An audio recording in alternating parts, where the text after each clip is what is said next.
नमस्कार, आईएएस हिंदी पर मैं रविरंजन आप लोगों का स्वागत करता हूं। आज हम लोग चर्चा करेंगे कि सीसेट की तैयारी अंतिम 50 दिनों में कैसे किया जा सकता है ताकि हम सीसेट के पेपर में फेल ना हो। ये चर्चा आज ऐसे अभ्यर्थियों के लिए है जिन्होंने अभी तक सीसेट की तैयारी शुरू ही नहीं की है और अब उन्हें फेल होने के सपने आने लगे हैं। ऐसे अभ्यर्थी अब क्या करें? तो ये फेल होने के सपने आने से इस मतलब कि डरने से कुछ भी नहीं होगा। यदि आप डरिएगा तो सीसेट फोबिया आप पे हावी हो जाएगा। तो 50 दिनों में हम किस रणनीति से काम करें कि अंतिम 50 दिनों में पढ़कर भी सफल हो सके। अब मैं यहाँ पे जो भी यूपीएससी अभ्यर्थी है उन्हें दो कैटेगरी में बांटता हूँ। एक साइंस बैकग्राउंड वाले जिन्होंने मैथ से अपना ग्रेजुएशन किया है, फिजिक्स से ग्रेजुएशन किया है, जिन्होंने इंजीनियरिंग किया है, एमसीए किया है, आदि आदि। उनके लिए सीसेट अभी भी बहुत बड़ा इशू नहीं है। हाँ, कुछ इंजीनियर्स अभी भी सीसेट में फेल हो जा रहे हैं। तो ऐसे इंजीनियर्स अपने आप को अदर कैटेगरी में रखेंगे और वो ये समझेंगे कि मैं इंजीनियर नहीं हूँ, मेरा सीसेट का बैकग्राउंड नहीं है और मुझे सारी चीज़ों को बेसिक से लेकर करना है ताकि परीक्षा में मैं इतना मैनेज कर सकूं कि 66 सवाल बना सकूं। अभी के 50 दिनों में जो सबसे महत्वपूर्ण कार्य करना है वो ये है कि आप लोगों को डेली मिनिमम 3 से 4 घंटा समय सीसेट को देना ही होगा। 3 से 4 घंटा समय जब आप सीसेट को देते हैं तो आपके पास होने की संभावना काफ़ी बढ़ जाएगी। बाकी के समय 5-6 घंटा 7 घंटा, सपोज कीजिए अंतिम 50 दिन है, आप 12 घंटा पढ़ रहे हैं तो आप 4 घंटा, इनफैक्ट 5 घंटा समय भी दे सकते हैं सीसेट को। बाकी 7 से 8 घंटा समय आप जीएस पढ़िए ताकि जीएस में भी कोई इशू ना हो। फाइनली मेरिट तो जीएस के बदौलत ही बनना है। लेकिन सीसेट की वजह से यदि आप जीएस में 100 नंबर ले आते हैं और सीसेट में 60 ही नंबर लाए तो आपका वो मेहनत पे पानी फिर जाएगा। इसीलिए आप लोग सीसेट के पेपर के महत्व को समझते हुए 3 से 4 घंटा डेली ज़रूर सीसेट के लिए पढ़ें। तो ऐसे लोग जिनका बैकग्राउंड साइंस बैकग्राउंड है वो अपनी रणनीति स्वयं बनाएंगे। वो कुछ नहीं भी करेंगे, बस पीवाईक्यू देख लेंगे तो पीवाईक्यू देखकर ही वो सफल हो जाएंगे। ऐसे अभ्यर्थी जिनका बैकग्राउंड नहीं है, बैकग्राउंड साइंस का नहीं है, वो क्या करेंगे? तो उनके लिए सबसे पहला आता है कंप्रीहेंशन। कंप्रीहेंशन में 2011 में सीसेट इंट्रोड्यूस हुआ था। 2011 से लेकर 2023 तक के कंप्रीहेंशन के जितने भी पीवाईक्यू है वो सारे पीवाईक्यू सॉल्व करेंगे। और इसका आंसर कहाँ से देखेंगे? तो ऑफिशियल आंसर देखेंगे, क्योंकि जो प्रैक्टिस सेट दिया हुआ है या जो पीवाईक्यू के बुक्स मार्केट में अवेलेबल है उसमें कंप्रीहेंशन के पोर्शन में काफ़ी उत्तर गलत दिए गए हैं। तो आप उस पर विश्वास न करें और ख़ुद जो है ऑफिशियल आंसर की से ही मिलाए कि आपने सही बनाया या गलत बनाया। अब कॉम्प्रीहेंशन का जो पेपर होता है उसमें 4 प्रकार के क्वेश्चन पूछे जाते हैं, जिसमें से 2 प्रकार के क्वेश्चन है एजम्पशन तथा रेशनल इन्फरेंस। एजम्पशन तथा रेशनल इन्फरेंस, यहाँ से जो सवाल बनाए जाते हैं उसमें से अधिकांश सवाल गलत हो जाते हैं। तो आप ध्यान दीजिएगा कि जब आप सवाल बना रहे हैं और आप ऑफिशियल आंसर की से उसे मिला रहे हैं तो आपके उत्तर सही रह रहे हैं या गलत हो रहे हैं। यदि उत्तर गलत हो जा रहे हैं तो ऐसे केस में क्या करना है? आपको एजम्पशन और इंटरफेरेंस के जो भी सवाल होंगे उन सवालों को छोड़ देना है। ठीक है, ये चर्चा हो गई हमारी कंप्रीहेंशन के बारे में। रीजनिंग के बारे में क्या करना है? तो पीवाईक्यू का प्रैक्टिस करते हुए कुछ सिलेक्टेड टॉपिक का अध्ययन करना है। अभी के समय में 50 दिन में पूरे यूपीएससी के सीसेट के सिलेबस को कवर कर पाना संभव नहीं है। तो हम क्या करेंगे? हम कुछ सिलेक्टेड टॉपिक को सिलेक्ट करेंगे ताकि हम बस इसमें क्वालिफाई हो जाए। इसका नंबर मेरिट में नहीं जुटता है, हमें सिर्फ पास होना है। तो कौन कौन से चैप्टर इंपॉर्टेंट है हमारे लिए? तो संख्या पद्धति इंपॉर्टेंट है, अल्फ़ाबेट से सवाल आते हैं और ये सब आसान सवाल है जो ईजिली कोई भी बना सकता है। जिसे ए से जेड तक का नंबरिंग पता है वो सवाल बना लेगा। सिलोगिज्म से 2 प्रश्न आते हैं, कैलेंडर से 1 से 2 प्रश्न आते हैं, डायरेक्शन से 1 से 2 प्रश्न आते हैं और डेटा सफिशिएंसी से 3 से 4 प्रश्न आते हैं। संख्या पद्धति या नंबर सिस्टम से भी 3 से 4 प्रश्न आते हैं। तो आप यदि देखेंगे तो सिर्फ ये 1, 2, 3, 4, 5, 6 टॉपिक से आप 13 से 14 प्रश्न बनाने की स्थिति में रहिएगा। प्रश्न कितने सिंपल होते हैं, मैं 3-4 क्वेश्चन भी ले रहा हूँ इस सेशन में, ताकि आपको समझ में आ जाए कि पेपर में सिर्फ टफ क्वेश्चन ही नहीं आते हैं, पेपर में आसान क्वेश्चन भी आते हैं। मैथ की बात आती है तो मैथ में जो इम्पोर्टेंट टॉपिक है वो है average, percentage, time distance, railway से संबंधित प्रश्न, टाइम वर्क, और जो जिसका हवा बना दिया गया है परमुटेशन एंड कम्बिनेशन तथा प्रोबेबिलिटी। हाँ, इससे 2022-23 में 22 और 23 में लगभग 10 से 12 प्रश्न पूछ लिए गए हैं। ठीक है, तो निश्चित रूप से ये इम्पोर्टेंट हो जाता है, लेकिन जब हम इसके प्रश्नों को देखेंगे तो हम सिर्फ कॉमन सेंस लगाकर, बिना परमुटेशन कम्बिनेशन के ज्ञान को जाने बिना भी हम लोग इसमें 5 से 6 प्रश्न बनाने की स्थिति में रहेंगे। परमुटेशन कम्बिनेशन को सुनकर डरना नहीं है। परमुटेशन मतलब होता है अरेंजमेंट की बात हो रही है। आपको कुछ डेटा दे दिया जाएगा और उस डेटा को अरेंज कितने प्रकार से किया जा सकता है, यही आपसे पूछा जा रहा है। कम्बिनेशन में क्या होता है, सिलेक्शन की बात होती है। आपको कुछ डेटा दिया जा रहा है, उसमें से कुछ डेटा आपको सिलेक्ट करना है, उसके कितने तरीके होंगे ये जब बताना होगा तो इसे ही कम्बिनेशन बोलते हैं। तो ये कोई बहुत बड़ी चीज़ नहीं है जिसके लिए आपको घबराना है। और आपको 80 में से 30 सवाल भी आप बना लेते हैं तो आप इजीली पास हो जाइएगा। 30 सवाल बनाने का मतलब है 75 मार्क्स ले आना। तो आपके पास 50 सवाल छोड़ने का ऑप्शन है, तो घबराना नहीं है किसी भी चीज़ को लेकर। तो ये हमारा सारा टॉपिक हो गया जिसे हमें अंतिम 50 दिनों में पढ़ना है। ठीक है, आइए 2023 के कुछ प्रश्नों को देखते हैं। ये प्रश्न जो है 2023 का है और इसे ही परमुटेशन कम्बिनेशन का प्रश्न बोला जाता है। पढ़ने में भले ही आपको समय लग जाएगा 20 से 25 सेकंड। राज के पास एक डिब्बे में 10 जोड़े लाल जूते, 9 जोड़े सफ़ेद जूते और 8 जोड़े काले जूते हैं। यदि वह पहनने हेतु एक जोड़ा लाल जूता लेने के लिए डिब्बे में से यादृच्छिक रूप से एक एक कर बिना उसे वापस रखे जूते निकालता है तो उसे अधिकतम कितने प्रयास करने होंगे। अब अधिकतम पूछ रहा है, यानी कि आपसे वर्स्ट केस पूछ रहा है। वर्स्ट केस में क्या होगा, निकालना है हमें लाल जूता।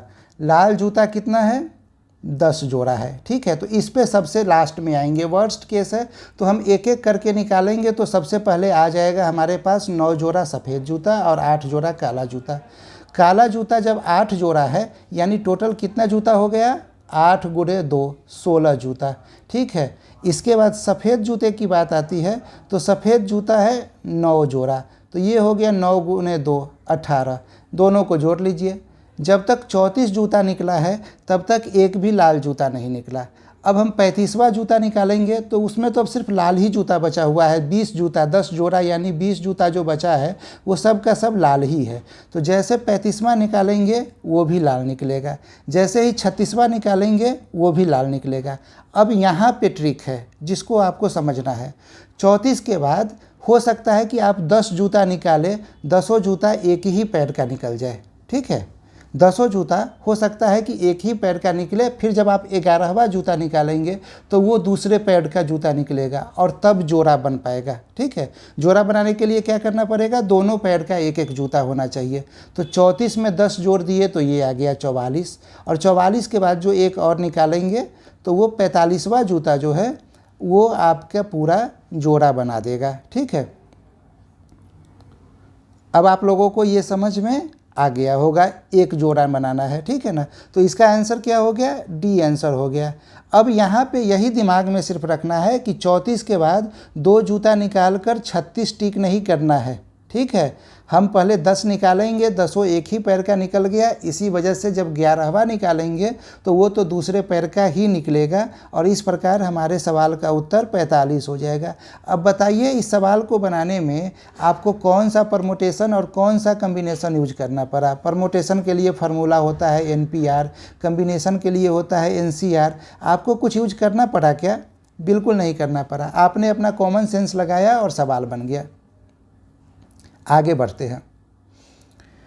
दूसरा सवाल है, मान लीजिए x कोई धन पूर्णांक है। ठीक है, मतलब पॉजिटिव इंटीजर है। इस प्रकार कि 7x + 96 विभाज्य है x से। x के कितने मान संभव है। देखिए इस पे मैंने एक छोटा सा वीडियो ऑलरेडी बना रखा है, नंबर ऑफ डिवीजर्स। ठीक है, ये नंबर ऑफ डिवीजर्स से सवाल पूछ लिया है। ऐसे प्रश्नों में क्या होता है कि 96 जिस जिस अंक से डिवाइड होगा वही इसका उत्तर होगा। 96 किससे डिवाइड होगा, 1 से होगा। 96 अपने आप से तो होगा ही, 96 इवन नंबर है तो 2 से भी होगा ही। ठीक है, इस तरह का 9, 6, 15, 15 3 से डिवाइड होता है, इसीलिए 96 भी 3 से डिवाइड होगा। तो इस प्रकार के कितने संख्या है यही हमें काउंट करना है। तो इसको निकालने का क्या तरीका था, इसके लिए आप लोग वीडियो भी देख लीजिएगा, मैं यहाँ पे आप लोगों को बता देता हूँ। इस सवाल के लिए 2 से भाग दीजिए, इसको प्राइम फैक्टराइजेशन में तोड़ना है। तो 48 आ गया, फिर 2 से भाग दीजिए 24 आया, फिर 2 से भाग दीजिए 12 आया, फिर 2 से भाग दीजिए 6 आया, फिर 2 से भाग दीजिए 3 आया। यानी टोटल क्या आ गया, 2 into 2 into 2 into 2 into 2 into 3। ठीक है, इसे हम लिख सकते हैं 2 का पावर 5 गुने 3 का पावर 1। जब भी इसे तोड़ेंगे इस तरह के प्रश्नों में तो हमें प्राइम फैक्टराइजेशन में तोड़ना है। प्राइम फैक्टराइजेशन का मतलब क्या है कि प्राइम नंबर में तोड़ना है। ठीक है, तो यहाँ पे प्राइम नंबर 2 और 3 दोनों है, तो 2 का पावर 5 गुने 3 का पावर 1। अब इसका उत्तर जो होता है, नंबर ऑफ डिवीजर्स जिसको बोलते हैं, वो क्या होता है, पावर जो है ना उसमें 1 जोड़ लीजिए, 5 + 1, फिर गुणा कर दीजिए। दूसरा पावर 3 का पावर क्या है, 1, 1 में फिर से 1 जोड़ लीजिए। ये क्या आया, 6 गुणे 2, यानी कुल हो गया 12, और आंसर आपका क्या हो गया 12। तो यानी आप नंबर ऑफ़ डिवीजर्स जान रहे हैं तो आपको कुछ और सोचना ही नहीं है, बस नंबर ऑफ़ डिवीजर्स निकाल दीजिए और आपका आंसर कंप्लीट हो गया। आइए एक और सवाल पे आते हैं।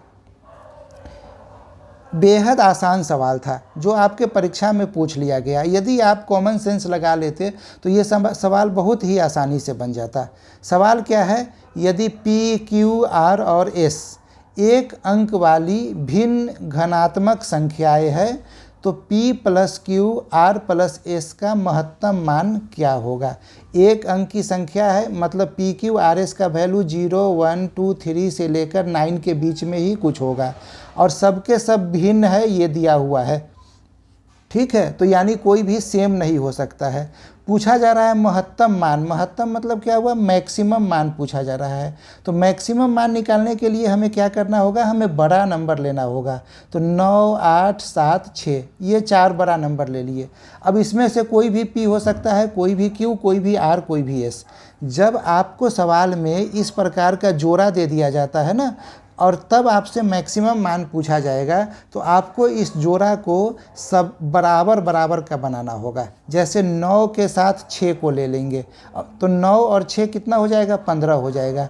8 के साथ 7 को ले लेंगे तो 8 और 7 15 हो जाएगा। तो ऐसे ही लीजिए, सपोज कीजिए P + Q का मान हमने ले लिया 15, 9 + 6, फिर 8 + 7 R + S का मान ले लिया 15। 15 गुने 15 कितना होता है, 225 होता है। अब आपको एक एक करके नहीं चेक करना है वहाँ पे कि P का मान 1 बैठाते हैं, P का 2 बैठाते हैं, P का 3 बैठाते हैं। मैक्सिमम पूछा जा रहा है तो हम क्या करेंगे, सबसे मैक्सिमम 4 डिजिट ले लेंगे। अब उसका मान कैसे निकलेगा, तो जब दोनों बराबर होकर गुणा होगा तब जो मान आएगा वो मैक्सिमम मान आएगा।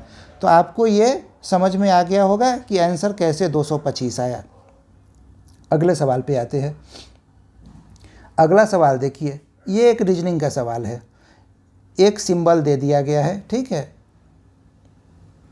एक सेकंड, एक सिंबल दे दिया गया है और इस मान के हिसाब से आपको निकालना है। अब सिंबल में देखिएगा ये प्लस बना हुआ है, तो हम सबसे पहले यही करते हैं कि प्लस ही मान के देख लेते हैं, जोड़ते हैं सबको।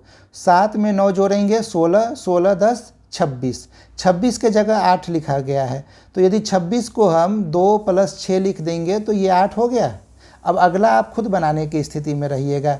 9 + 11 + 30 कितना हो गया, 9 और 11 20 और 30 50, 50 का मतलब है 5 + 0 यानी कि 50। अगले पे आते हैं, 11 + 17 + 21 कितना हो गया, 17 और 11 28 और 21 49, 49 मतलब 4 + 9 यानी कि 13। ठीक है, अगला पे जो मान निकालना है अब उस पे आ जाइए।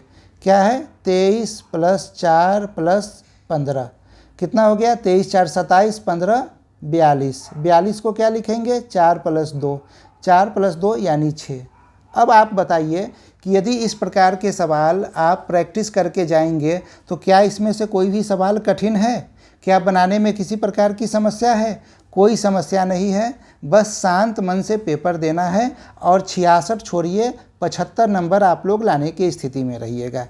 यदि मेरा ये प्रयास आप लोगों को पसंद आ रहा है तो आप मेरे चैनल को लाइक कीजिए, सब्सक्राइब कीजिए, कमेंट कीजिए, शेयर कीजिए। YouTube का एक एल्गोरिदम होता है, यदि आप इसे लाइक, सब्सक्राइब, शेयर करते हैं तो ये ज़्यादा से ज़्यादा लोगों के पास YouTube मेरे वीडियो को पहुंचाएगी। इस वजह से इसको करने से अन्य अभ्यर्थी भी लाभान्वित हो सकेंगे।